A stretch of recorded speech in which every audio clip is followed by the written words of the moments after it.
9월 14일 법률방송 러투데이 시작하겠습니다. 첫 소식입니다.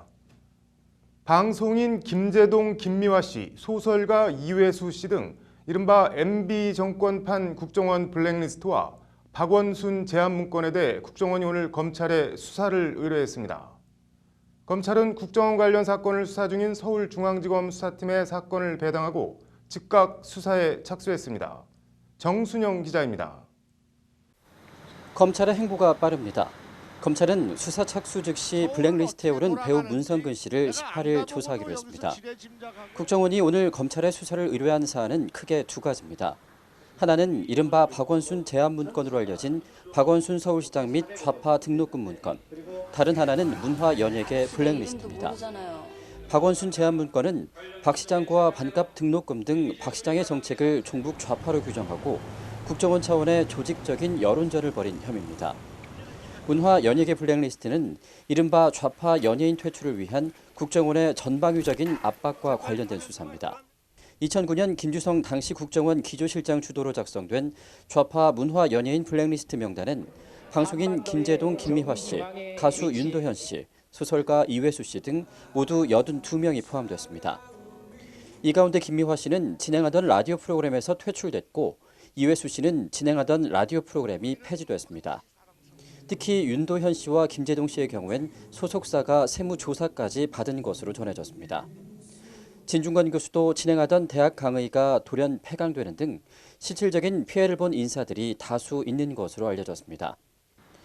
이에 따라 검찰 수사는 우선 18일 출석하기로 한 문성근 씨 등 실질적인 피해를 본 인사들을 상대로 한 사실관계 파악부터 시작할 것으로 보입니다.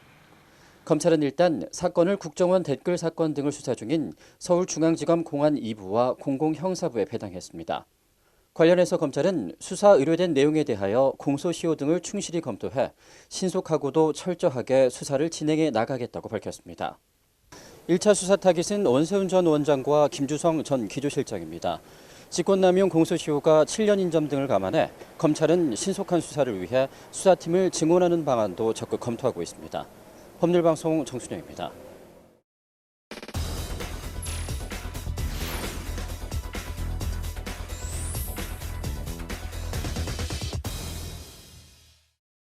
네, 대검 공안부가 오늘 수소 고속철 반대 파업에 참여했던 철도 노조원 95명에 대한 공소를 일괄 취소한다고 밝혔습니다. 이슈플러스 김효정 기자 나와 있습니다.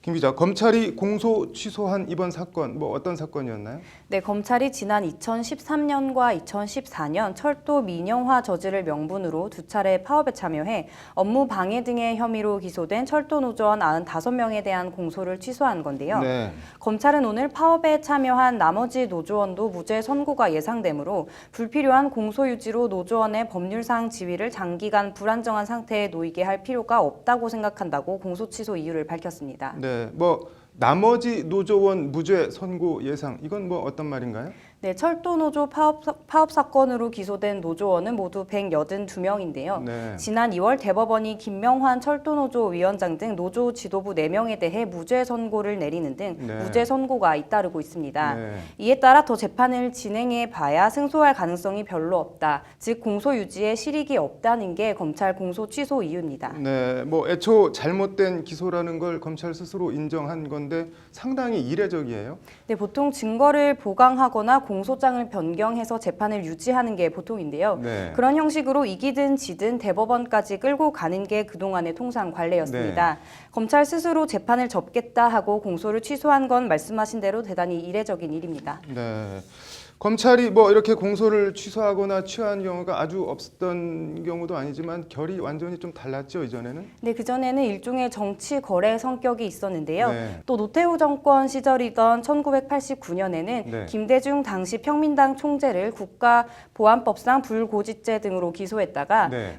경찰의 명지대생 강경대군 폭행치사 사건으로 여론이 극도로 악화되자 유화 제스처 차원에서 김대중 당시 네. 총재에 대한 공소를 취소하기도 했습니다. 이번 이번 공소 취소는 그런 정치적 거래와는 완전히 좀 달라 보이는데 어떤가요? 네, 문무일 검찰총장이 취임하면서 내세운 검찰개혁과 관련이 있는데요. 네. 문 총장은 지난달 가진 취임 후 첫 기자 간담회 자리에서 네. 검찰개혁과 잘못된 관행 개선 차원에서 검찰이 기계적으로 항소 또는 상고하던 관행을 지양하겠다고 밝혔습니다. 네. 이번 철도노조원 공소 취소도 그 연장선상이라는 평가입니다. 네. 관련해서 검찰은 문 총장의 발언 이후 1980년대 반공법 위반 혐의로 복역한 나종인 씨의 재심 사건에서 항소심 무죄가 나오자 상고를 포기했고 네. 또 전주지검은 파업으로 기소된 전주지역 버스기사 109명에 대한 공소를 취소하기도 했습니다. 네. 관련해서 검찰은 오늘 이 외에 또 파업 관련 업무 방해로 수사가 계속 중인 사건들에 대해 앞으로 사업장별로 파업의 적법성 요건들을 엄밀히 판단해 신중하게 처리할 계획이라고 밝혔습니다. 네, 뭐 검찰개혁 국면에서 반짝 보여주기 식이 아니라 진정성 있는 조치와 행동으로 계속 이어졌으면 좋겠네요. 잘 들었습니다. 네, 다음 소식입니다. 도산이나 파산하면 뭔가 완전히 망해서 끝나버리는 걸로 생각하기 쉬운데 그게 그렇지 않은가 봅니다. 특허법원, 가정법원, 행정법원에 이어 네 번째 전문법원으로 지난 3월 개원한 서울회생법원이 오늘 기업 도산과 개인 파산을 주제로 국제 컨퍼런스를 열었다고 하는데 석대성 기자의 보도 보시고 적극 활용해 보시기 바랍니다.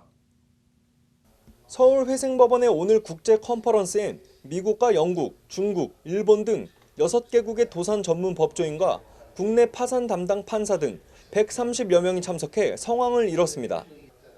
우선 기업 도산과 관련해선 새로운 기업 회생 절차 모델로 꼽히는 이른바 P플랜에 논의가 집중됐습니다. P플랜은 채무자가 채권단과 협의를 거쳐 미리 합의된 회생 계획안을 마련해 법원에 기업 회생을 신청하는 제도입니다. 채권단과 사전 협의한 회생 계획안이 제출되기 때문에 회생 절차 기간이 크게 단축되는 장점이 있습니다. 일반 회생 절차가 통상 6개월에서 길게는 1년까지 걸리는데 P플랜은 보통 2, 3개월이면 끝납니다. 도산을 두려워 말고 적기에 신청하라. GM, 크라이슬러 등 세계적 기업의 구조조정과 파산, 기업 회생을 성공적으로 수행해 기업 도산의 세계적 권위자로 꼽히는 로버트 드레인 뉴욕 남부법원 판사가 P플랜을 두고 한 말입니다. The type of plan that's likely to be approved. And if you're worried that a plan won't get approved, you go to the type of plan that will get approved. It's just a learning process. 오후엔 개인 파산에 대한 논의가 이어졌습니다. 이경춘 서울회생법원장은 개인 파산에 대한 인식이 바뀌어야 한다고 강조했습니다. 저는 개인 도산 제도야말로 어려움에 처한 그 국민이 공식적으로 구제를 받을 수 있는 공적인 구제 제도의 하나라고 생각을 합니다. 우리 사회 이론이 채무자가 다시 출발하려면 어떤 공적인 제도를 거쳐야 될 것인가 그 관점에서. 다만 파산이나 개인 회생을 받기까지 지나치게 높은 법원 문턱과 변호사 비용 등은 시급히 개선해야 할 점으로 꼽혔습니다. 기업 도산이든 개인 파산이든 너무 늦기 전에 적절한 시기에 적절히 활용하면 회생에 큰 도움이 된다는 게 국내외 전문가들의 한결같은 권고입니다. 서울회생법원 국제 컨퍼런스는 내일까지 이틀간 진행됩니다.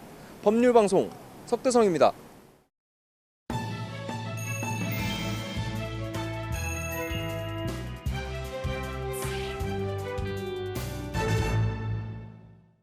바로 어제가 1948년 대한민국 사법부가 독립한 것을 기념하는 법원의 날이었는데요.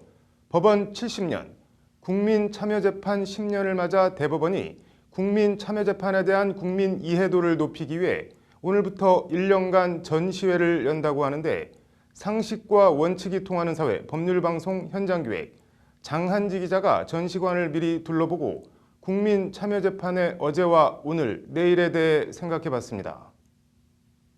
일반 시민들에게 문턱이 한없이 높아 보이기만 하는 대법원 본관 법원 전시관이 오늘부터 1년간 일반에 개방됩니다. 전시장에서는 국민참여재판의 이해를 돕기 위해 재판정의 피고인석 등을 재현해 놓은 공간, 체험 수기 애니메이션, 참여했던 국민들의 인터뷰 영상 등을 볼 수 있습니다. 이곳은 방문자가 재판에 간접적으로 참여해 볼 수 있는 국민참여재판 가상부스입니다. 부스에 들어가 직접 체험해 보겠습니다.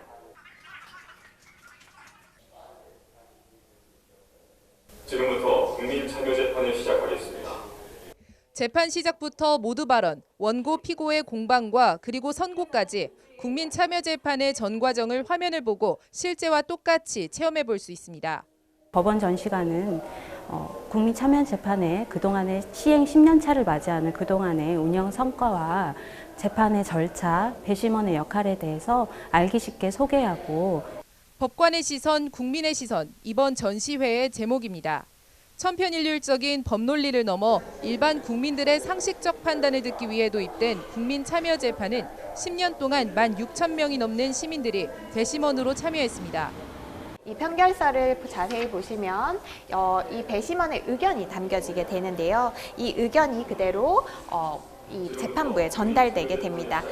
지금까지 1심에서 1,972건의 사건이 국민참여재판으로 진행됐는데 범죄 유형별로 보면 살인이 24%로 가장 많고 강도 16%, 성범죄 15%, 상해가 5%, 기타 40% 등입니다. 일반 국민들의 생활과 직결되는 범죄들입니다. 유무죄에 대한 배심원 판결은 법적인 구속력은 없지만 법원은 전체 사건 가운데 93%에 대해 배심원 판결을 그대로 인용해 판결을 내렸습니다. 시민들의 상식적인 판단을 재판부가 거의 대부분 용한 겁니다. 더 눈에 띄는 건 항소심 파기율입니다.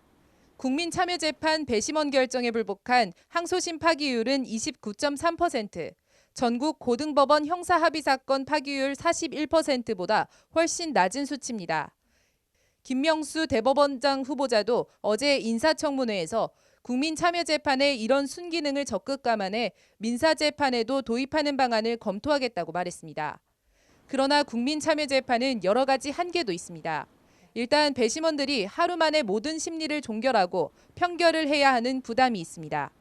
문제점 중에 하나가 재판부나 그 배심원이 백지 상태에서 재판을 진행을 해야 되는데요. 또한 일부 재판부는 배심원단의 결론하고 다를 경우에 이 배심원들을 설득하려는 그런 경향도 보이고들 있어요.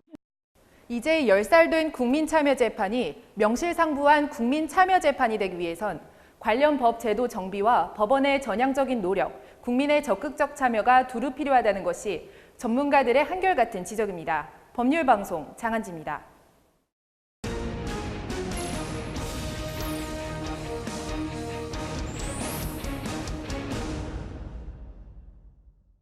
네, 우리나라에서 파는 일본 브랜드 담배가 일본에서 만든 게 아니라 우리나라 KT&G에서 만든 거라고 하는데 로인사이드 이철규 기자 나와 있습니다.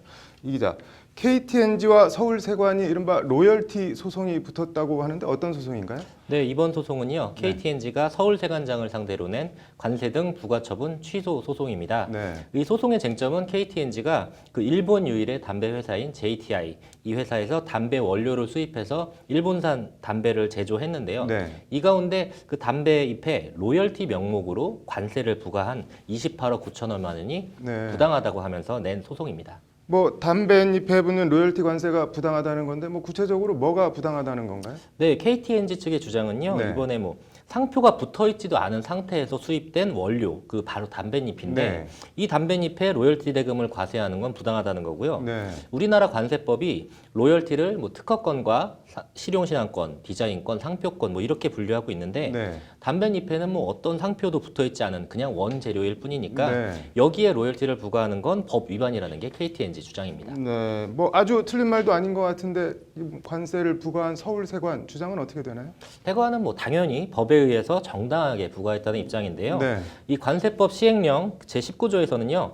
상표권이 지급되는 경우 수입 물품에 상표가 부착되거나 경미한 가공 후에 상표가 부착되는 경우 권리 사용료를 산출하도록 되어 있는데요. 네. 바로 이 경미한 가공 후 상표 부착 이 경우에 담배잎이 해당한다는 겁니다. 네. 뭐 담배잎엔 상표가 없지만 이것을 뭐 경미하게 가공을 해서 일본산 담배 브랜드를 붙여서 판매했으니까 담배잎에도 당연히 관세를 부과하는 게 옳다는 겁니다. 네, 오늘 선고가 나왔는데 결과 어떻게 나왔나요? 네, 뭐 결론부터 말씀드리자면요, 원고인 KT&G가 뭐 완패했다시피 한데요. 네. 오늘 서울행정법원 제2부에서 원고의 청구 중 가산세 부분을 제외한 뭐 관세와 부가가치세 부분은 기각을 했습니다. 네. 뭐 서울세관이 뭐 로열티 관세 부과가 정당하다고 판결을 한 건데요. 네. KTNG 측에서는 뭐 아주 발끈했습니다. 뭐 발끈한 이유가 어떻게 되나요? 네, 뭐 세관 측에서는 그 필립 모리스 담배 사건을 이번 사건의 주요 논거로 삼았는데요. 네. 그 세관이 주장하는 판례와 이번 사건이 전혀 다른 구조라는 겁니다. 네. 필립 모리스의 경우는요, 담배잎을 수입하면서 뭐 종이로 싸기만 하면 바로 완제품이 되는,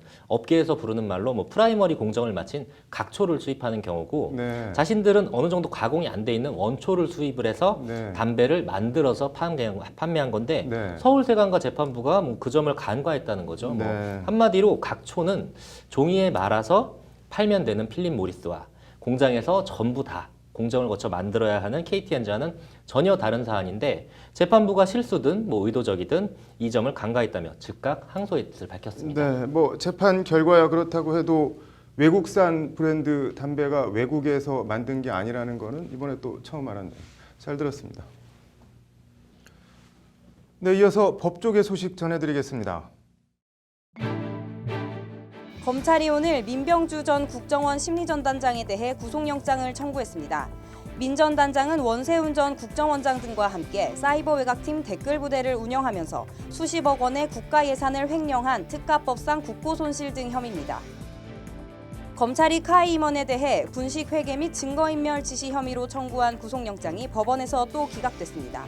검찰은 오늘 입장문을 내고 영장 기각 사유를 수긍하기 어렵다며 다시 공개적으로 항의했습니다. 헌법재판소 공무원 직장협의회가 김희수 헌재소장 권한대행 사퇴설이 도는 것과 관련해 오늘 이를 만류하는 성명서를 냈습니다.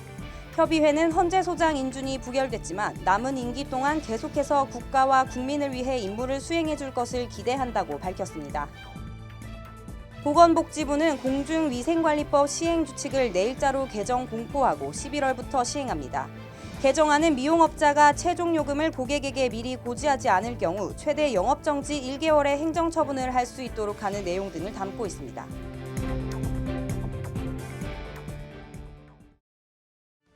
(9월 14일) 법률방송 러투데이 마치겠습니다. 시청해 주셔서 감사합니다.